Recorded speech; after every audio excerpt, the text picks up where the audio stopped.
अवांजी समातुन ताईं radio voice of Sindh London. हण हबीब हथ खणी दिल में धीरी दां, कुछां तां कूक थिए सबर आउं न सहां, कंहिंखे ईं चुआं त मूंखे मारियो सॼणे।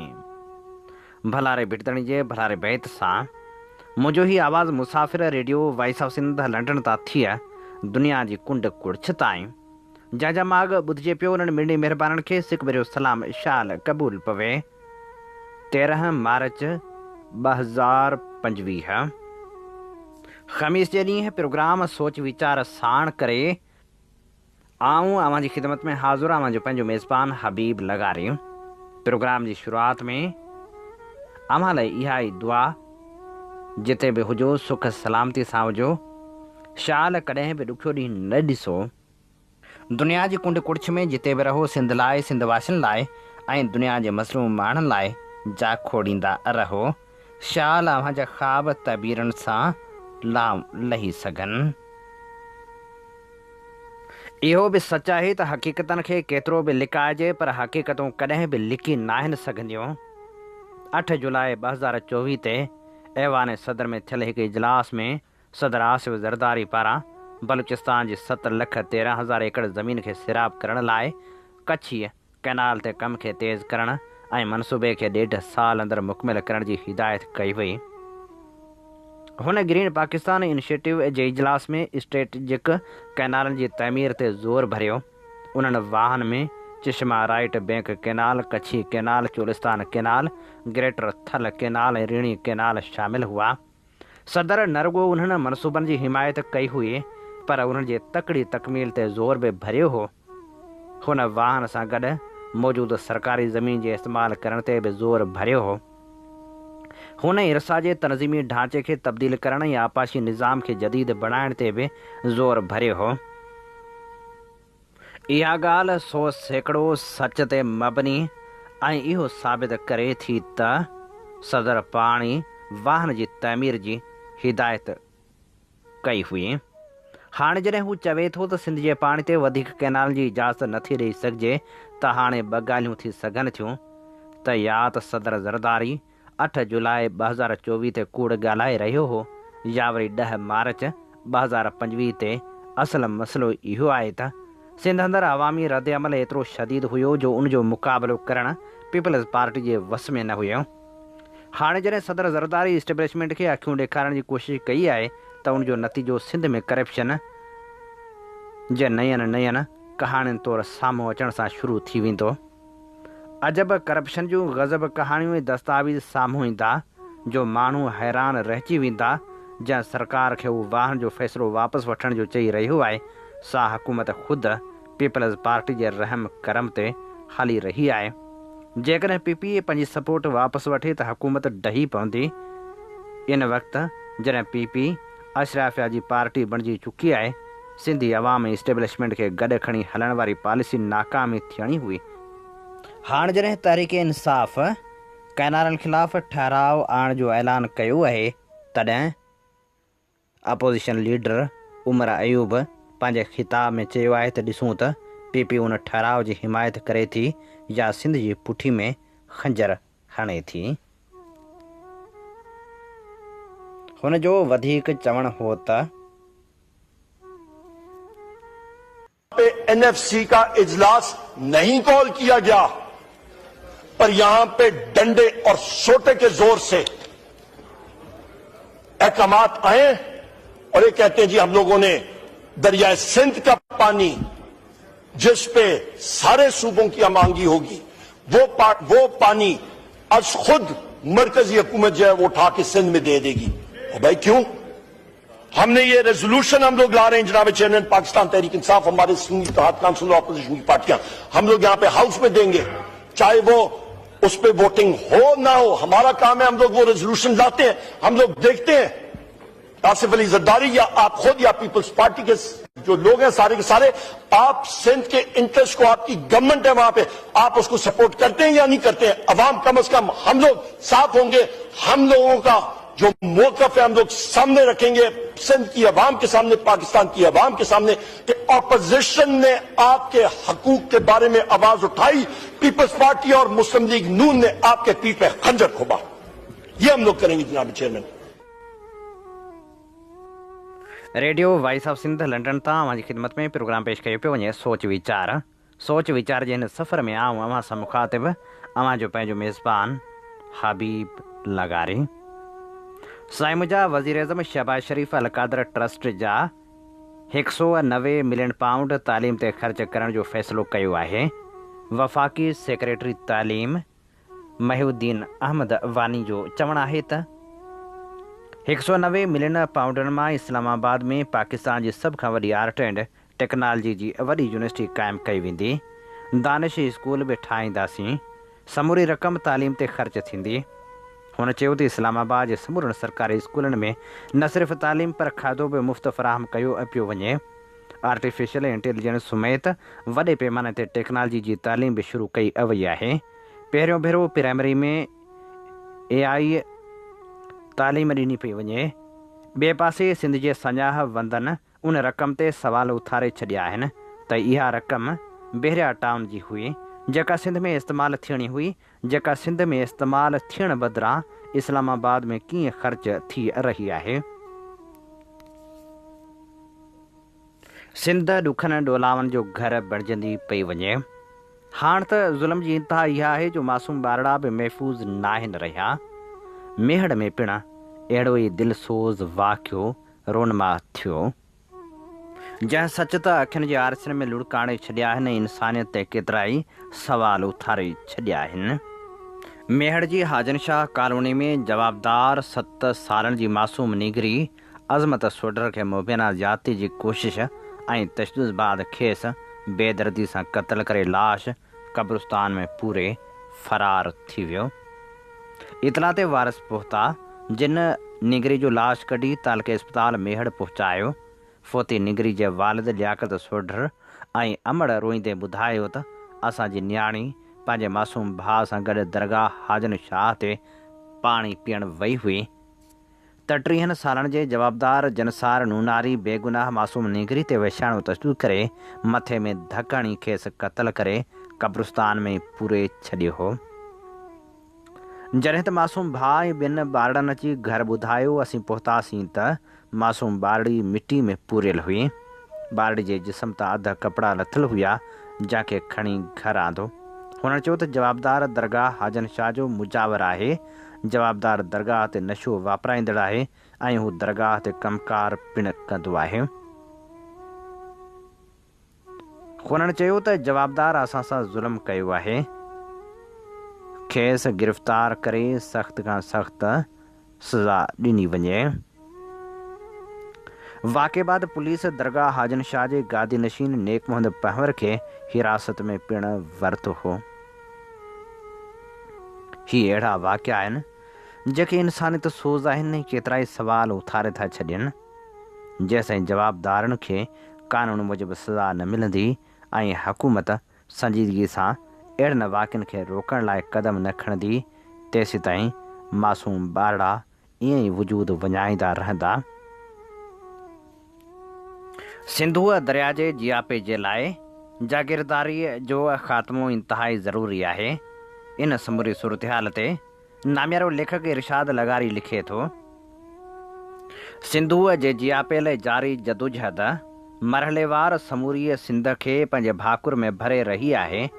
वतन दोस्त सियासी तनज़ीमूं वकील शागिर्द फ़नकार त मैदान अमल में लही चुका आहिनि पर हाणे सिंध जे निढनि वॾनि ॻोठनि में ॿारड़ा बि टोलियूं ठाहे सिंधू जे जियापे जे लाइ भरपूर मज़ाहमती गूंज सां ईअं रैलियूं कढण लॻा आहिनि जीअं उन्ही जमार जा ॿारड़ा सिंध जे ॿाहिराड़ियुनि में बरसाति वसाइण वारनि ॻेचनि सां कारड़ो कुमारड़ो कंदा हुआ या अञा बि किथे उहो सभु लोक रंग जारी बि हूंदो। सच त पंहिंजे जोहर में अहिड़ी उथल अॻे MRT वारे दौर में ज़िया अमृत ख़िलाफ़ त सिंध में नज़र आई हुई पर उन खां पोइ ईअं झरझंग साॻी सॻे में पोयल सिंध जी अवामी मज़ाहिम जा मंज़र घटि नज़रजंदा रहिया आहिनि। ॿियो इहो बि ॾिसो त केॾी न वॾी बदकिस्मती आहे जो MRD में सिंधी लोक जंहिं जमहूरियत लाइ विढ़िया अॼु उन जमहूरियत जी आड़ वठी सिंध मथां कारोबार कयो पियो वञे। सिंध मथां अहिड़े कारोबार में जेको तबिको मुलविस आहे उहो साॻियो ई आहे जंहिं ॻुझ ॻोह में ज़िया अमृत वटि बख़्शिशूं वठी MRD खे बि आख़िरी नतीजनि ते पहुचण खां अवल ई रोकराए छॾियो हो ऐं अॼु बि उहे ई भाड़ेतू आहिनि जेके असांजी तहज़ीब जे तख़लीकार ऐं ज़ामिन महान सिंधू मथां थींदड़ मोतमार घेरे में इस्टेब्लिशमेंट जा साथारी बणियल आहिनि। उहे केरु आहिनि? उहे आहिनि सिंध जा बदबूदार जागीरदार कहिड़ी बि पार्टी में हुजे पर उहो तय आहे त उहो अवाम ख़िलाफ़ ई रहणो आहे। पर अॼुकल्ह जीअं त पीपल्स पार्टी इक़्तिदार में आहे तंहिं करे सिंधू मथां जारी वालार वारे रहज़न रांद में बि उहा ई पार्टी मुलविस बीहे थी जेका हिन वक़्तु सिंध जे जागीरदारनि लाइ ॼण जन्नत बणियल आहे। बाक़ी जेके जागीरदार इक़्तिदार खां ॿाहिरि वेठल आहिनि माठ उहे बि आहिनि छाकाणि त उन्हनि खे बि कॾहिं न कॾहिं ॻाढ़े ॿोड़ जो आसरो त आहे ई आहे। तंहिं करे उहे बि सिंध जे हक़नि लाइ हिन जदोजहद खां इन करे बि परे बीठल आहिनि त मतां संदन नालो कंहिं कारी लिस्ट में न अची वञे। इन तनाज़ुर में हाणे लाज़मी थी पियो आहे त सिंधू दरिया जी बका लाइ थींदड़ जदोजहद में सिंध जे क़ौमी अवामी तहरीक जो रुख़ जागीरदारी जे ख़ात्मे वारी घुर्ज ॾांहुं पिणु मोड़जे। पोइ मंज़िल वेझी या परे सही पर रुख़ जेकॾहिं दुरुस्त हूंदो त इहा जदोजहद सजाई थींदी।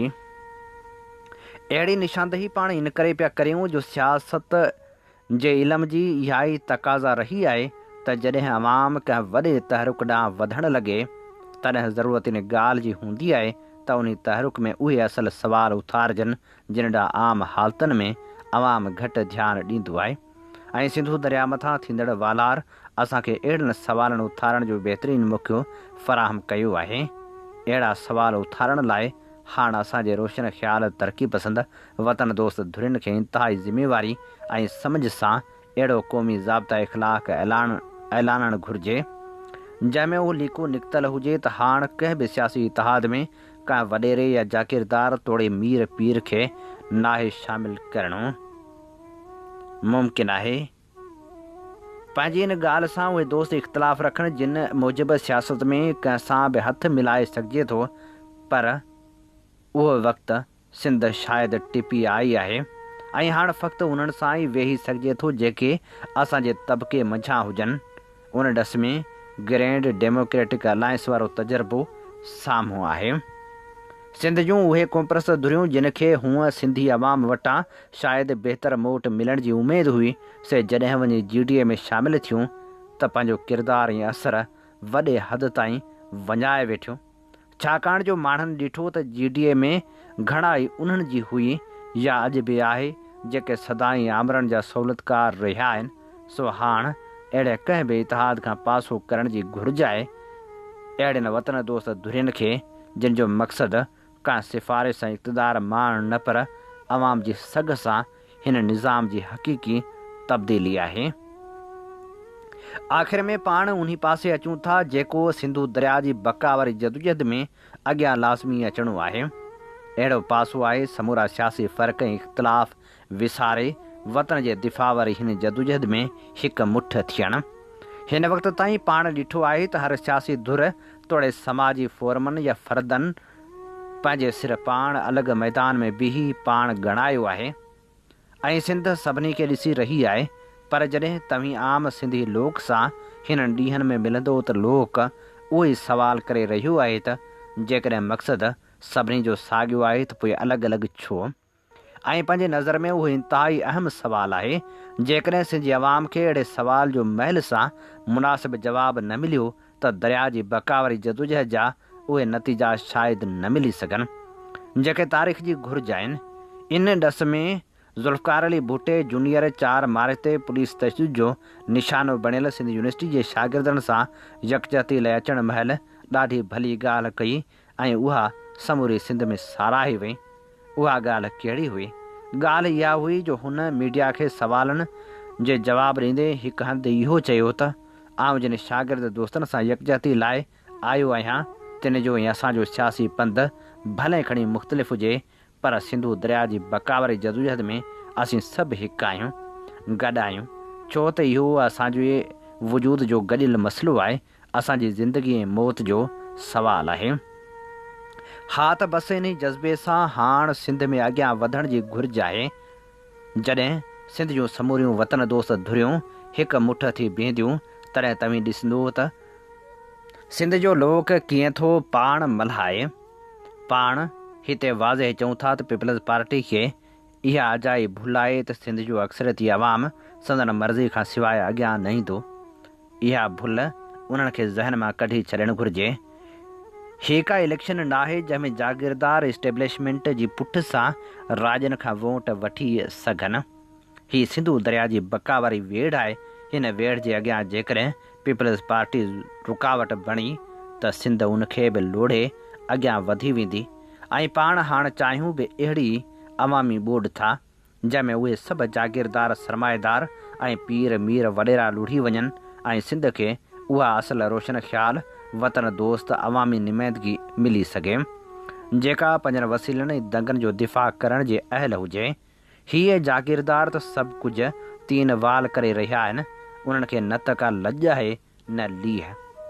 उन्हनि खे बसि इक़्तदार घुरिजे, पोइ भल समूरी सिंध विकामी वञे, पर न ईअं नथो थी सघे, छाकाणि त सिंध जो मारू लोक पंहिंजे वतन सां जेका मुहबत करे थो ऐं उनजे दिफ़ा लाइ जा हद ताईं वञी थो सघे, तंहिंजो उन्हनि कोताह नज़र जागीरदारनि ऐं इस्टेब्लिशमेंट खे अंदाज़ो ई नाहे।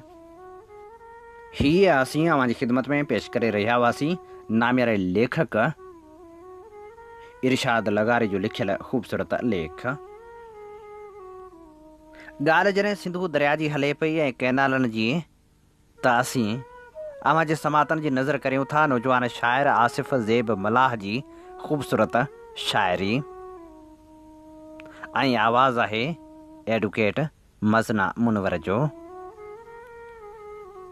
रोशन जेड़ा दो दिल आहिनि गम न कर तूं, रोशन जेड़ा दो दिल आहिनि गम न कर तूं, मिज़ना जहिड़ियूं बाघल आहिनि गम न कर तूं। सिंधु तुंहिंजी लहरनि ख़ातिर ज़ेब मला खे सिर ते कफनियूं पातल आहिनि गम न कर तूं। खोतारनि ते सरदारनि ते लानत खोड़, अहिड़नि सारनि किरदारनि ते लानत खोड़। केनालनि ते कोन पुछाजे मीरनि पीरनि ज़रदारनि ते लानत खोड़। लीका तिन जा लाहींदा कारा कोट, कोट ज़ुल्म जा ठाहींदा कारा कोट। सिंधड़ी वीर ठाहींदा कारा कोट। चोलिस्तानी चोला पाए वार करे थो, मुंहिंजो दरिया मूंखां अॼु ठार करे थो। मुंहिंजी दुखंदड़ रग दुखाए धोखेबाज़, अहिड़ी हरकत हर रहू हर पार करे थो। कातिल तोड़े काहींदा कारा कोट, कोट ज़ुल्म जा ठाहींदा कारा कोट। सिंधड़ी वीर ठाहींदा कारा कोट। रोशन जेड़ा दो दिल आहिनि गम न कर तूं, मिज़ना जहिड़ियूं बाघल आहिनि गम न कर तूं। सिंधु तुंहिंजी लहरनि ख़ातिर ज़ेब मला खे सिर ते कफनियूं पातल आहिनि गम न कर तूं। महबूबा जीअं चाहींदा कारा कोट, कोट ज़ुल्म जा ठाहींदा कारा कोट। सिंधड़ी वीर ठाहींदा कारा कोट। प्रोग्राम सोच वीचार में हाणे शामिल करियूं था चूंड लिखणी, जेका असां अव्हां लाइ चूंड कई आहे माहवार अल सादिक कराची रिसाले मंझां,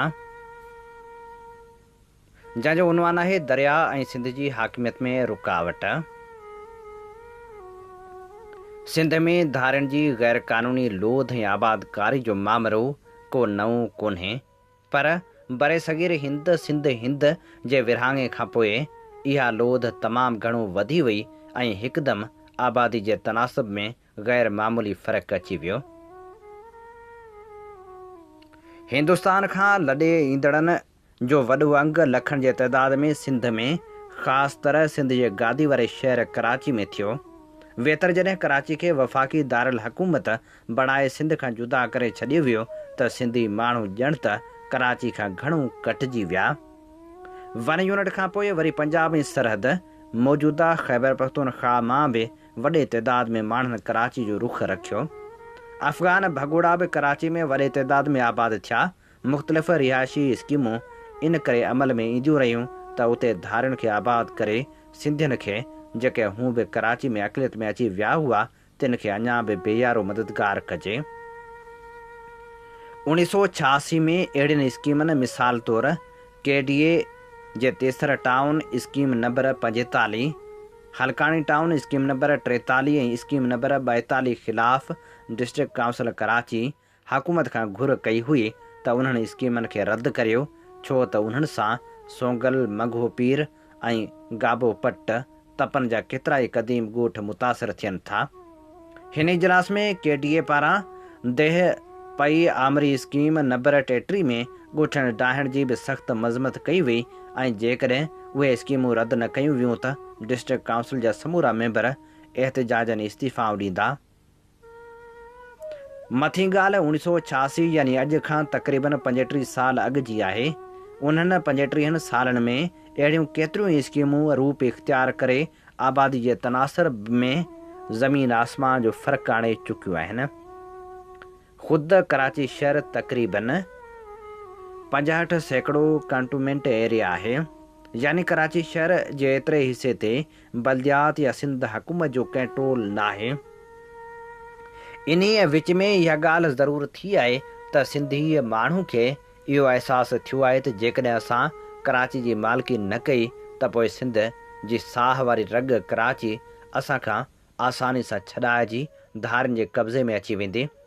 तंहिं करे सिंधियुनि बि कराची ॾांहुं घणे खां घणो रुख़ कयो आहे ऐं हाणे सिंधी बि काफ़ी तइदाद में कराची में मौजूदु आहिनि, पर पोइ बि धारियुनि जे अचण जो तनासुब तमामु घणो आहे ऐं खेनि इख़्तियारी वारनि जी पुश्त पनाही बि हासिलु आहे।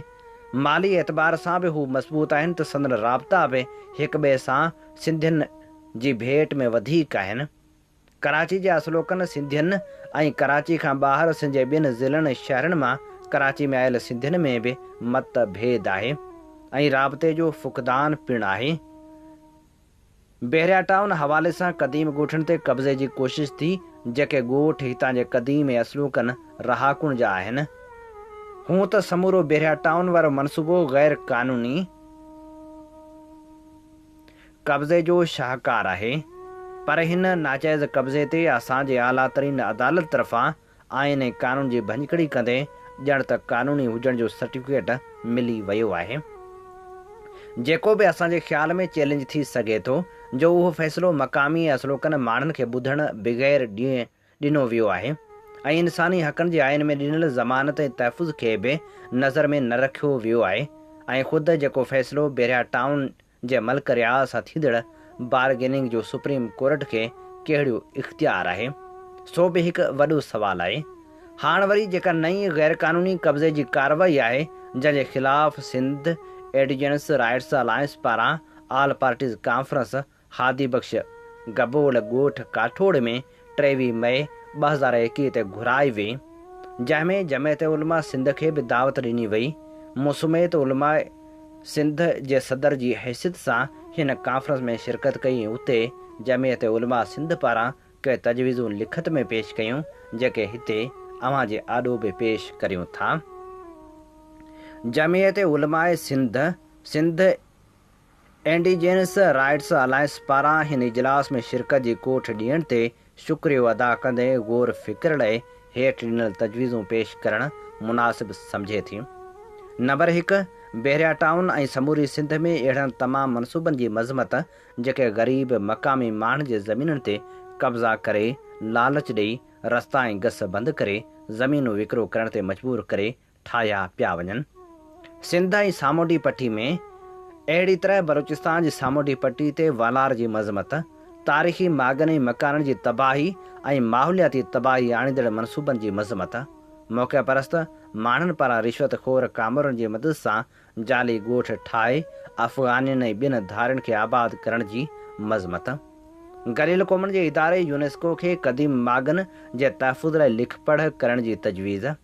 ज़मीन जी लिख पढ़ वारनि सूबाई इदारनि ऐं सिंध बिल्डिंग कंट्रोल अथॉरिटी जे क़ानूनी कोताहियुनि खे वाइखो करण ऐं उन्हनि कोताहियुनि जो तदारुक करण लाइ उपाउ वठण जी तजवीज़। मक़ामी असल ॻोठाणनि जे ज़मीननि हक़नि जी बहाली लाइ नवनि क़ानूनी केसनि जे ऑप्शन ते ग़ौर जी तजवीज़। कंहिं बि नए कब्ज़े जी कोशिश खे फौरी तौरु रोकण लाइ उपाउ वठण जी तजवीज़। Amnesty international human rights watch सां लिख पढ़ जी तजवीज़। मुल्की ऐं गैर मुल्की प्रिंट ऐं इलेक्ट्रॉनिक मीडिया सां गॾु सोशल मीडिया ते हलायल मुहिम खे वधीक मुयसर बणाइण लाइ उपाउ वठणु। गैर मुल्की कौंसल खाननि खे डेलीगेशन जी सूरत में यादाश्त पेश करण जी तजवीज़। इंडिजनस माण्हुनि जे समूरनि हक़ तलफ़िन जो बुनियादी कारण धारनि जी आबादकारी आहे, उन ते पाबंदी जो मुतालबो। आइन जे आर्टिकल 15 में ॼाणायल अवामी मुफ़ाद जे पेश नज़र कंहिं बि माक़ूल पाबंदी जे दायरे में अचे थो, उन ते ग़ौर करण जी तजवीज़। सिंध मां अफ़गान भगोड़नि जी मुकमल वापसी जो मुतालबो। परॾेह में आबाद सिंधी ऐं बलूचनि जो पाण में सहकार ऐं हक़नि लाइ कोआर्डिनेशन जी तजवीज़। असीं सम्झूं था त धारनि जी गैर क़ानूनी आबादकारी ऐं सिंध जे ज़मीननि ते कब्ज़ा सिंध ते सिंधी माण्हुनि जे हक़ ऐं हक़मियत खे मुतासिर कनि था, जो आबादी जे बुनियाद ते क़ौमी असेंबली ऐं सूबाई असेंबली जे तक तरतीब ॾिना वञनि था। गैर क़ानूनी तौरु आबाद थियल माण्हू उन आधार ते असेंबलियुनि जा मेंबर चूंडिजी सिंध बाबति फ़ैसिला करण जा हक़ जताइनि था। उन्हनि जो मुक़ाबिलो जेकॾहिं गॾिजी कंहिं ठोस हिकमत अमली जोड़े कमु न कयो, तेसिताईं असांजे हक़नि जी लताड़ थींदी रहंदी ऐं असीं अक़लियत में तब्दील थी हींअर जेको नाले मात्र हक़ हुक्मरानी असांखे हासिलु आहे, उनखे ज़ाहिरनि बि वञाए वेंदासीं।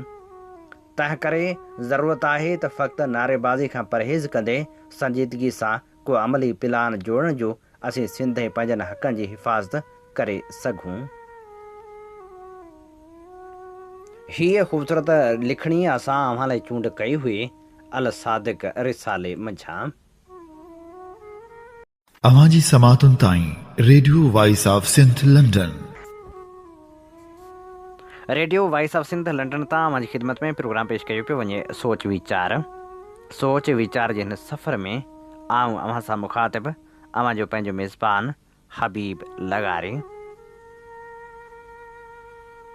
वक़्त जे विथिन मां निकिरी वियल लम्हनि जी यादि, गुज़ारियल ख़ूबसूरत घड़ियुनि जी सारोणी। अव्हां जे समातनि जी नज़र करियूं था नाम्यारे लेखक आफ़ताब मेमण जे लिखियल आत्म कथा जीवन सफ़र जी 14हीं किस्त। लाहौर में सिविल सर्विसिज अकेडमी जी तरबियत वारो दौर बि हिकु अजीब बेफ़िक्रीअ वारो दौर हुयो। अजीब ऐं क़िस्म क़िस्म जे माण्हुनि सां मुलाक़ात रही। हिकु पासे अदबी हल्को हुयो जिते मुनीर न्याज़ी ऐं अमजद इस्लाम अमजद जहिड़नि माण्हुनि सां मुलाक़ात रहंदी हुई, त ॿिए पासे फिल्मी अदाकाराउनि ऐं ॻाइणियुनि सां मेल जोल त वरी जनरल रानी यानी यहया ख़ान सां मनसूब दास्तान जे किरदार अकलीम अख्तर रानी सां बि कचहरियूं थियूं। शमीम आरा खे मिलण जो शौक़ु हुयो जो सरदार रिंद जे हवाले सां मशहूरु थी, उन सां बि मुलाक़ात थी। सभ खां दिलचस्प मुलाक़ात अकलीम अख्तर रानी सां रही, पर जो ॾिठम ऐं ॿुधम त ॾाढो उदास कयो। हिकु ॾींहुं अकलीम अख्तर रानी सां यहया ख़ान जे बारे में कचहरी कंदे अकलीम चयो, मैं नूरेनू कढायासीं। राति जो जॾहिं वापसि अची सुम्हण जी कयमि त निंड ॼण अखियुनि खां रुसी वई, मथो फिरणु लॻो, ॾुख कावड़ बेवसी वास करे वई। शेख अयाज़ जे लफ़्ज़नि में मुंहिंजे वजूद खे अमरवल जियां वकोड़े वई, पर ही वल त अमरवल कीन हुई, गूंदर वल हुई। मथो फाटणु लॻो, अखियुनि मां ॻोढ़ा ॻड़ी विहाणे खे आलो करणु लॻा।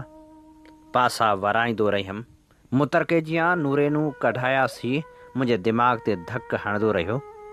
ही छा मौला, तूं ई ॼाणी थो, सदाईं कुंदर कुझजनि था, छो एयर मार्शल नूर ख़ान मुल्क जो हिकु मायानाज़ सपूत हॉकी संभालियाईं त पाकिस्तान ओलंपिक चैंपियन थियो।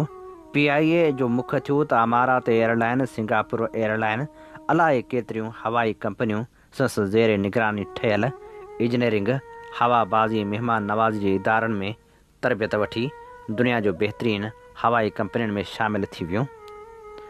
मुल्क जो मायानाज़ ऐं क़ाबिल फ़ख्र फ़र्ज़ंद ओलह पाकिस्तान जो गवर्नर हो त संदसि इंतज़ाम नवाब कालाबाग जे सलाहियतनि जे ज़िक्र खे बि विसारे छॾियो। यहया ख़ान नूर ख़ान खां इस्तीफ़ा वरिती।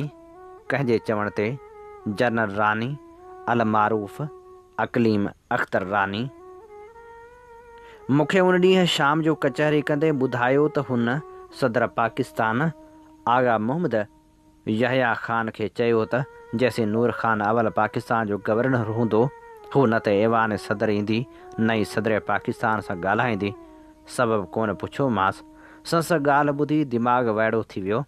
हाइड़े आसमान, कहिड़ा कहिड़ा रंग थो ॾेखारीं। मोहम्मद यहया ख़ान नूर ख़ान खां इस्तीफ़ा वरिती त अकलीम अख्तर रानी ख़ुशि थी चवण लाइ चई सघिजे थो त जनरल रानी ॿटाक हई हूंदी, पर मुंहिंजी साणस 15 सालनि जी वाक़फ़ियत में मूं कॾहिं केस कंहिं मौज़ू ते ख़ासि करे यहया ख़ान जे बारे में खोटियो हूंदो त संस ॻाल्हियूं ऐं ख़बरचार दुरुस्त निकितियूं। मुंहिंजी साणस वाक़फ़ियत सिविल सर्विसिज़ अकेडमी में मुंहिंजे तरबियत जे अरसे दौरान थी हुई। अकेडमी जी तरबियत दौरान बेफ़िक्री ऐं कुझु आवारा मिज़ाजी असांजे दोस्तनि जे लॾे में हूंदी हुई। जीअं हिकु राति 12 वॻे दोस्तनि खे तलब थी त हिकिड़े चयो त आउं थो बंदोबस्तु करियां, पर रुॻो आफ़्ताब मूंसां गॾु हले। मूं गाॾी कढी हलियो बाबरा शरीफ़ जे घर। बाबरा अंदरि घुरायो ऐं विहारियो। हमराह खां हाल अहवाल कयाईं। घणे वक़्त खां पोइ शिकल ॾेखारण जी शिकायत कयाईं। हुन जान छॾाईंदे खेसि दोस्तनि जी ज़रूरत ॿुधाई। बाबरा चयो त हू फ़िल वक़्तु सिर्फ़ु वाइन या हनज़ा वाटर पीअंदी आहे ऐं असांखे 4 बोतलूं हनज़ा वाटर जूं तोहफ़तन ॾिनई, जे खणी असीं रवाना थी वियासीं। हिकु शाम कचहरी में वेठा हुआसीं त खोट थी पई।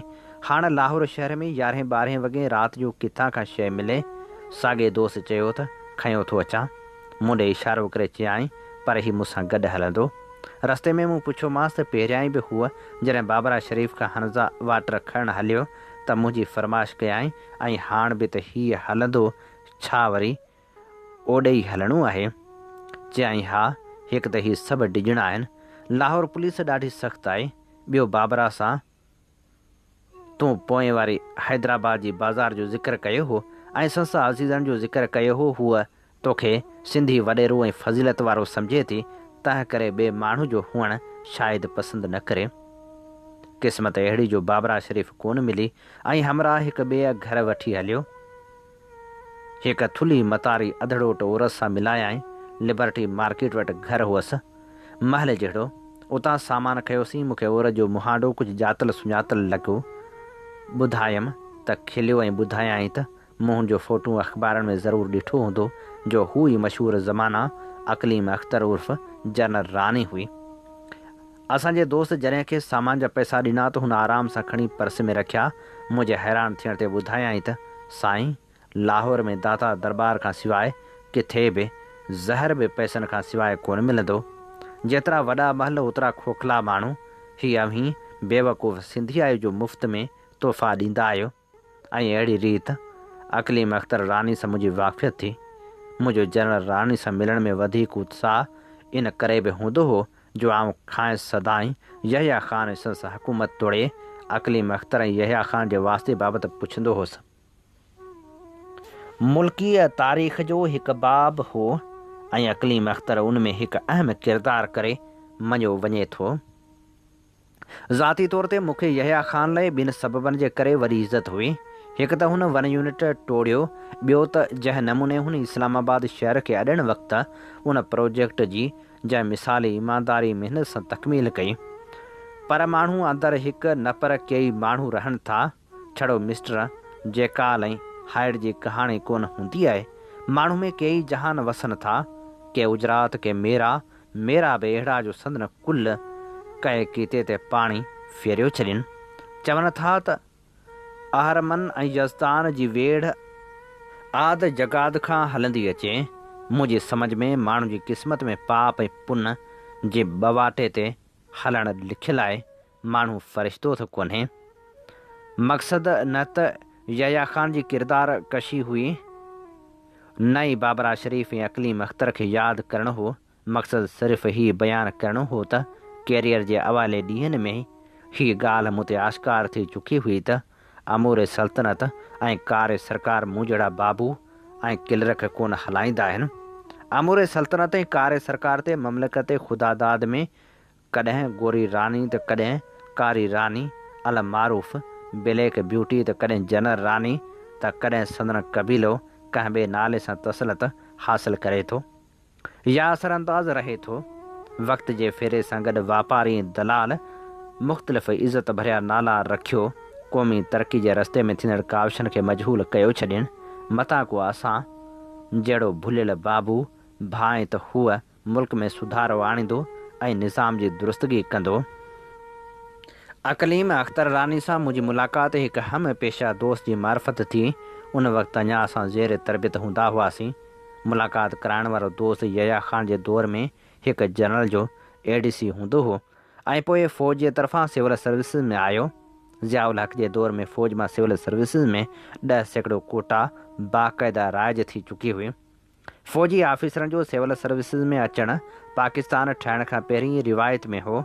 जनरल इस्कंदर मिर्ज़ा जो सेक्रेटरी जनरल पाकिस्तान बराए डिफेंस थियो ऐं फ़ौज जी तरक़ी जा मज़ाब माणी सो गॾियल हिंदो पाक जे आख़िरी फ़ौजी सिलेक्शन बराए सिविल सर्विसिस यानी 1944 पॉलिटिकल सर्विस में शामिलु थियो। काफ़ी सालनि खां पोइ जॾहिं वरी हिकु ॿियो फ़ौजी आमर आयो त ख़बर पई त अक़लीम जी धीअ मथस असरु रखे थी। अक्सर OSD रहंदो हुअमि। कंहिं दोस्त सलाह ॾिनी त साणुसि राबितो कयां, पर सोचमि त उहो सोन ई घोरियो जो कन छिने ऐं OSD भलो। हीअ असीं अवां जी ख़िदमत में पेश करे रहिया हुआसीं नामियारे लेखक आफ़ताब मेमण जी आत्मकथा जीवन सफ़र जी 14हीं क़िस्त। अवां जी समातुनि ताईं radio voice of Sindh London.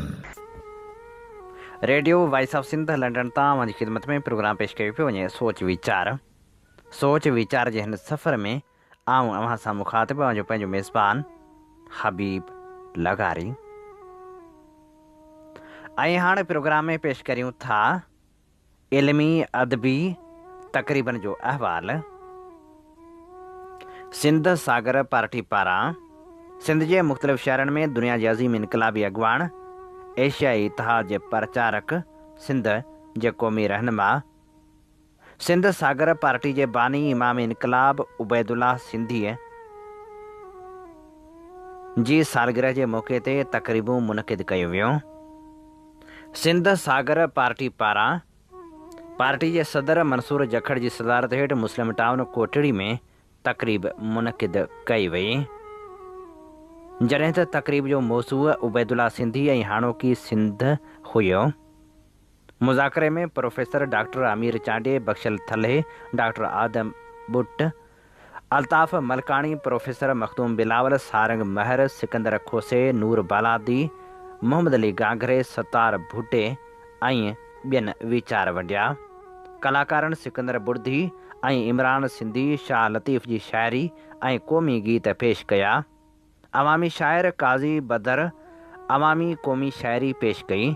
मुज़ाकरे में सिंध सागर पार्टी जो मरकज़ी अॻवान नदीम कलहड़ो, सगा शाह कोटड़ी जो सेक्रेटरी गफ़ार जमाली, रज़ा बबर, ज़ुल्फ़कार हालार, यासर खरल, बचल कलहड़ो, सुल्तान लुंड, फ़हीम पहवर, रहीम बख्श कलहड़ो, अहमद मगसी ऐं ॿिया पिणु शरीक थिया। सिंध सागर पार्टी ज़िले बदीन ऐं ज़िले मिरपुर ख़ासि पारां सालगिरह तक़रीब पार्टी जी सुप्रीम काउंसिल जे चेयरमैन डॉक्टर अब्दुल्लाह लगारी जी सदारत हेठि होशू अशीदी हाल दिगड़ी में रचाई वई, जंहिंमें पार्टी अॻवाननि डॉक्टर अब्दुल्लाह लगारी, अकबर भुरगड़ी, निसार ख़ासखेली, मंज़ूर रिंद, अहमद दलवाणी, समदुल्लाह भुरगड़ी, क़ौमी अवामी तहरीक जे अॻवान अनवर नुहाणी, शौकत नुहाणी, जीअं सिंध क़ौमी मुहाज़ जे अॻवान अकरम कमराणी सजाद जरवार, नामियारे अदीब मज़दूर शाह, समाजवादी अॻवान इमरान कुंभर ऐं ॿियनि सियासी समाजी अॻवाननि शिरकत कई। कंडियारे में पिणु नामियारे लेखक प्रोफेसर अब्दुल सत्तार आबड़े जी सदारत हेठि प्रेस क्लब कंडियारो में मौलाना उबैदुल्ला सिंधी ऐं जाखोड़ी क़ौमी अॻवान अज़ीज़ुल्ला ॿोहे जी सालगिरह जो केक काटे भेटा पेश कई वई।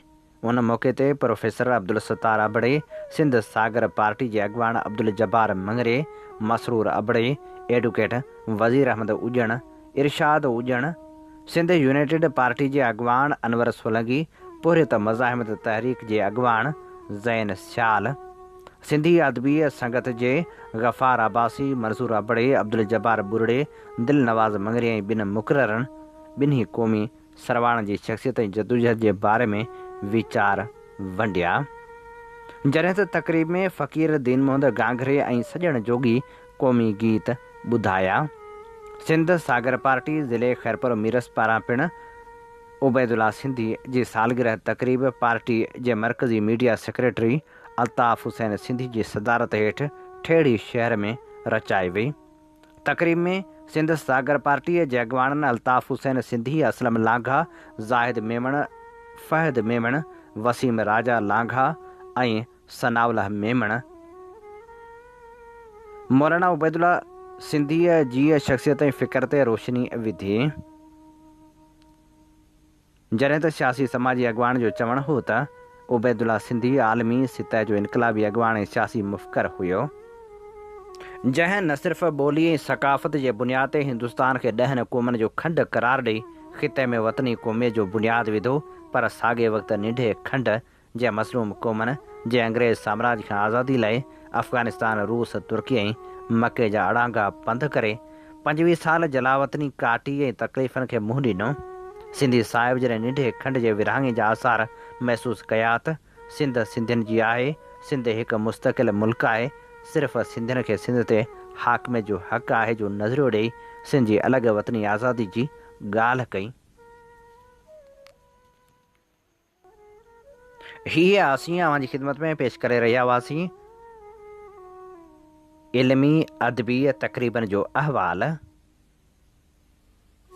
अॼु सिंधी ॿोली जे नामियारे इनकलाबी शाइर हलीम बाग़ी जी सालगिरह मल्हाई पई वञे।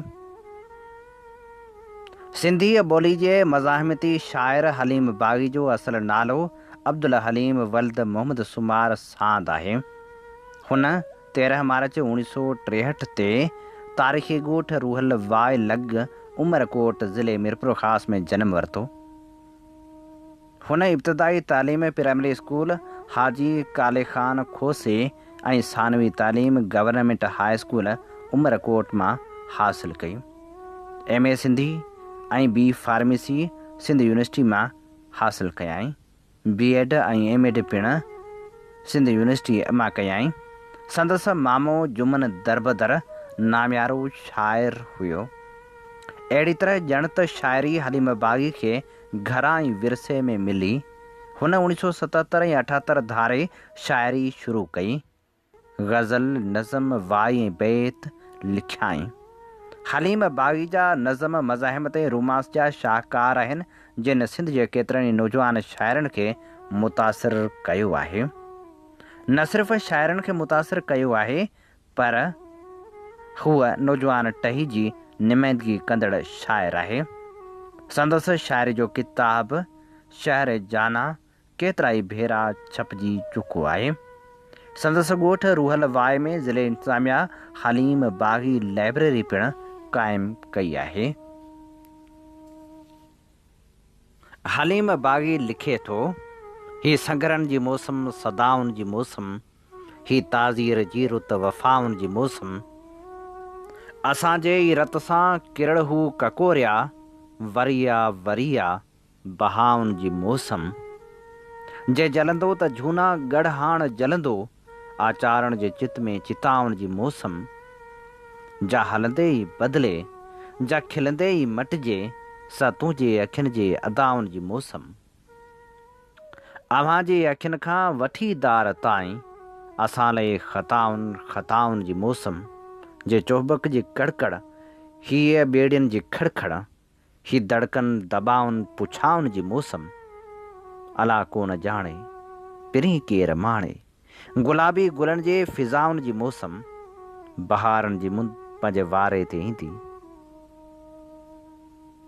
लुटी जे हली आयो सज़ाउनि जी मौसम, जिगर धूड़ बणियो अखियूं दूंहं बणियूं, ॾिठी अथऊं दुआउनि जी मौसम, कॾहिं सींद ते चप कॾहिं पग दिके ते, असां ख़ूब माणी जज़ाउनि जी मौसम, खिड़ी दिलि जे थर ते नई का चंबेली, अची वेई शराबी हवाउनि जी मौसम, जॾहिं झूर गांगियुनि पलुर खे पुकारियो त घर घर ते बरसी घटाउनि जी मौसम, सिंधूअ साह सिंध में समाए छॾीसीं, हयाती जी मूड़ी लुटाए छॾीसीं, जॾहिं सूर सागियुनि जा पंहिंजे पुखे पिया, पिरीं घोर तोॾे घटाए छॾीसीं, रुनासूं त हर पल भिनण भाव आई, खिलियासीं त हर रुत खिलाए छॾीसीं। नाम्यारे शाइर हलीम बाग़ी जी सालगिरह ते ही असीं खेसि भेटाउनि जा गुलाब आछे रहिया हुआसीं। इन्ही ते ई प्रोग्राम सोच वीचार जो वक़्तु पुॼाणी ते पहुचे थो। पंहिंजे मेज़बान हबीब लगारे खे इन साॻी दुआ सां ॾींदा इजाज़त। वसे भिट तुंहिंजी भलारा सदा, सदा देस परदेस सारा वसन, कॾहिं सींद सिंजी न मेरी थिए, कॾहिं मोड़ कंहिंजा न मुरझाए चन। अवां जी समातुनि ताईं radio voice of Sindh London